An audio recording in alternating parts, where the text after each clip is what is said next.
This is Noise from the Cranium. My name is Doug, and in this episode, I'm going to continue my look at the Canterbury Scene.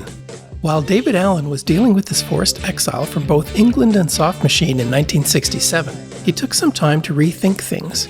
Beatnik Allen had embraced the hippie ethos and was living in a commune in France. He started the band Gong with his partner Gilly Smith, but it took a few years for the band to find its sound. By 1972, once fellow Soft Machine pal Kevin Ayers had come and gone, he had lined up a core group of musicians, and Gong released the first of a trio of albums subtitled the Radio Gnome Invisible Trilogy. Allen later explained that Radio Gnome was a secret frequency by which people of like mind can tune in instantly to each other's ideas. The albums, Flying Teapot, Angel's Egg, and You, defined the Gong mythology, which had come to Allen in a vision in 1966. They are based around a complex story involving the planet Gong, Zero the Hero, teapot-shaped UFOs, and the Pothead Pixies. Hey, Pete, you gotta meet the Pothead Pixies. Crazy. So neat, you never beat the Pothead Pixies. In typical Canterbury fashion, it was a whimsical, often hilarious tale wrapped in a mystic mix of jazz, psychedelic space jams, and progressive rock.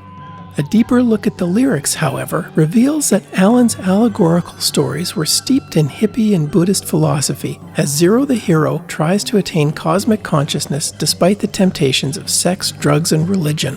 The band at that time, though volatile, was also highly creative and included guitarist Steve Hillage, who Allen had met and jammed with while he was in Kevin Ayers' band. The chemically induced psychedelic vibe of the band culminated with the recording of the album You, which was recorded during a week-long LSD trip that the band took together.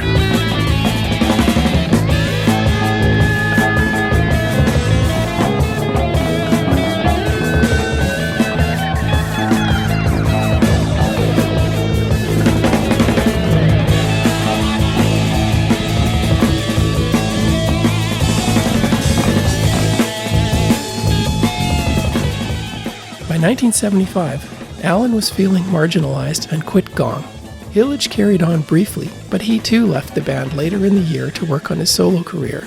The band carried on as Pierre Morland's Gong, with the drummer leading the band into more of a jazz fusion direction, with members including former Stones guitarist Mick Taylor, Mike Oldfield, and Alan Holdsworth, who had just left Soft Machine.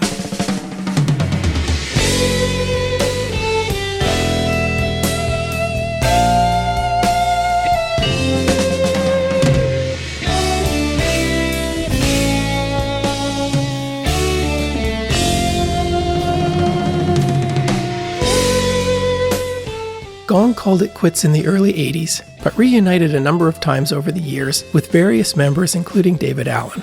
In keeping with Allen's vision of Gong being an ongoing idea, once he was diagnosed with terminal cancer, he gave his blessing to guitarist Kavis Torabi to continue leading Gong. As a result, Gong continues to tour and record to the present. Prior to joining Gong, Steve Hillage had been in a band called Uriel with Dave Stewart, Mont Campbell, and Clive Brooks. When Hillage decided to quit the band in 1968 and go to university in Canterbury, Stewart, Campbell, and Brooks carried on without him, renaming themselves Egg.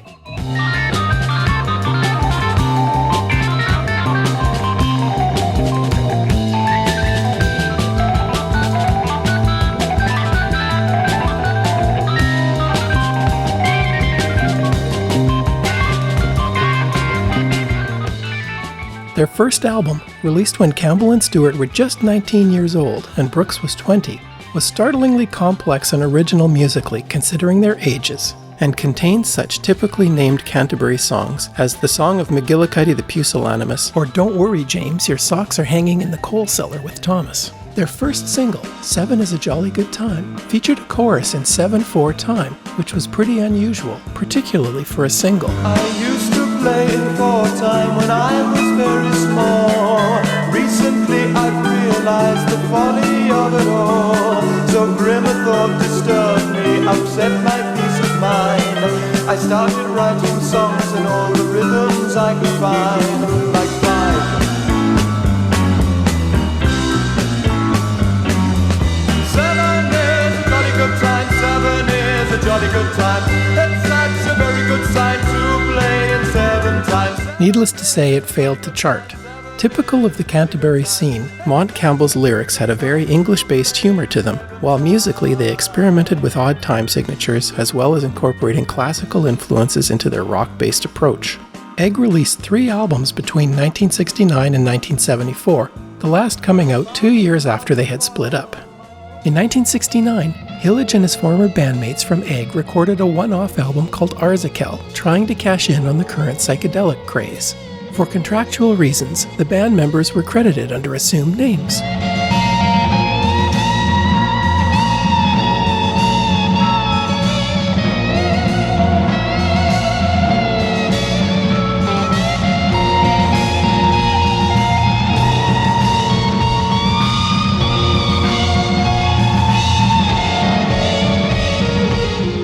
The album didn't fare well at the time, but has since been reissued, with the original being highly collectible in prog and psychedelic circles.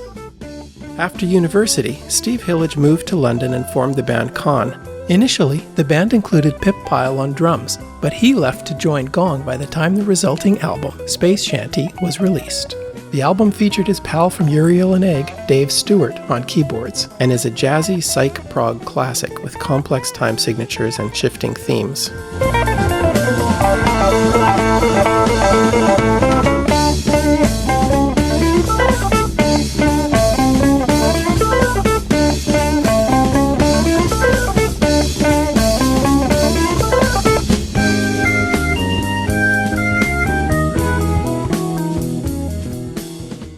In 1975, while still in Gong, Hillage released his first solo album called Fish Rising, featuring most of his Gong bandmates and his by-now go-to keyboard pal Dave Stewart.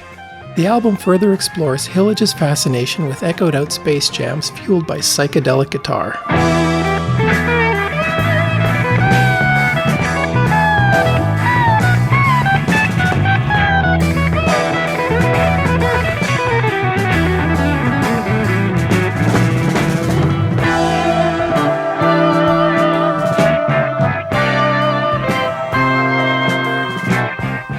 After a short stint in National Health, Hillage went on to a successful solo career, putting out several albums including L, which was produced by Todd Rundgren. In the 1980s, he began working as a record producer before forming System 7, an ongoing electronic dance band, with his partner and ex-Gong bandmate Miquette Giraudy. Meanwhile, in 1970, Robert Wyatt took a break from Soft Machine and released a solo album, appropriately entitled The End of an Ear, featuring a host of musicians, including Elton Dean from Soft Machine and David Sinclair from Caravan. The following year, Wyatt left Soft Machine, took Sinclair with him, and formed Matching Mole, a clever play on words that is actually phonetic French for soft machine. Matching Mole also featured Phil Miller from Delivery and Bill McCormick from Quiet Sun.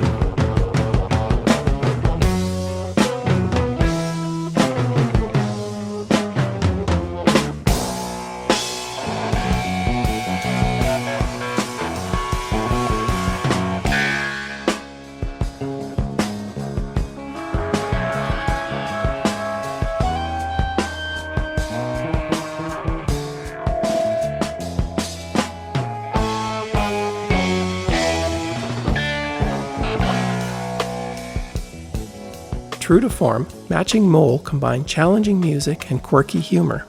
The band released 2 albums, then ceased to exist in July 1973 when a drunk Wyatt fell out of a 4th-floor window. He broke his spine, which paralyzed him from the waist down and left him permanently confined to a wheelchair. After 6 months convalescing in hospital, Wyatt returned with Rock Bottom, a collection of songs featuring Wyatt on vocals and keyboards, with guest musicians including Richard Sinclair and Hugh Hopper. He had a minor hit in England with a unique remake of Neil Diamond's I'm a Believer, previously a hit for the Monkees. I thought love was only true in fairy tales, meant for someone else but not for me. Love was out to get me, that's the way it seemed. Disappointment haunted all my dreams.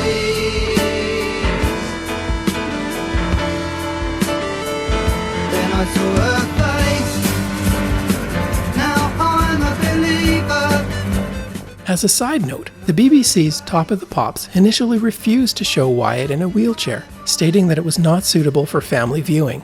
After much bashing in the press, they relented and the wheelchair was allowed. Wyatt went on to release a series of interesting albums and became active politically later on. Quiet Sun formed in 1970 and included Bill McCormick and Phil Manzanera. Playing jazzy instrumental music influenced by Soft Machine, the band broke up in 1972 before they could record an album, with McCormick joining Matching Mole and Manzanera ending up in Roxy Music. While recording a solo album in 1975, Manzanera decided to use some of the spare studio time to record Quiet Sun's repertoire from 1971. He got the band back together and recorded the critically acclaimed album Mainstream. Here's a song from that album, titled in true Canterbury style, Mummy Was an Asteroid, Daddy Was a Small Non-Stick Kitchen Utensil.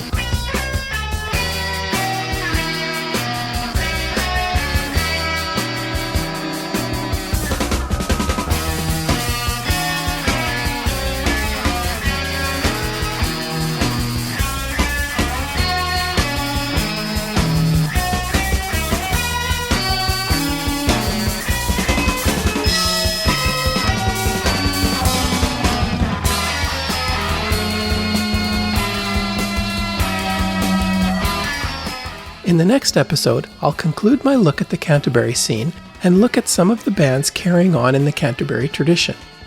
This has been Noise from the Cranium. Thanks for listening, and I'll catch you next time.